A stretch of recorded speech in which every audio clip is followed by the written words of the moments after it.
জগদ্ধাত্রী পুজোর ঠাকুর দেখতে গিয়ে ভিড়ে সে এক আর এক অবস্থা। চলো তোমাদের সাথে শেয়ার করা যাক। চন্দননগর গিয়েছিলাম জগদ্ধাত্রী ঠাকুর দেখতে যাবো বলে। শয়ে শয়ে মানুষ একসাথে হেঁটে চলেছে মায়ের প্রতিমা দর্শন করবে বলে। সেটা দেখতে যেমন ভালো লাগে, কিন্তু ওই যে মন্দিরে ঢোকার সময় বা প্যান্ডেলে ঢোকার সময় যে ঠেলাঠেলিটা, সেটা বের করা অসম্ভব।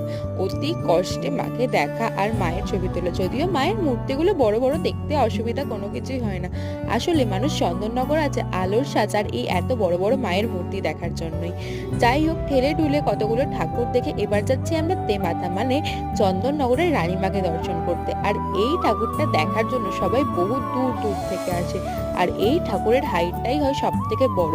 আর ভিড়টা দেখলে, এত ভিড় পেরিয়ে ফাইনালি আমরা পৌঁছেছি রানীমার কাছে। অতি কষ্টে একটা ছোটখাটো ফটোও তুলে নিয়েছি। তারপর গিয়েছিলাম আর একটা ঠাকুর দেখতে। আর এখানকার ঠাকুরের স্পেশালিটি ছিল ঠাকুরের চোখ। পুরো ভাষা ভাষা যেন একদম ধ্যানে মত্ত। কোনো এক বছর পারলে তোমাদের বিসর্জনটা দেখাবো চন্দন।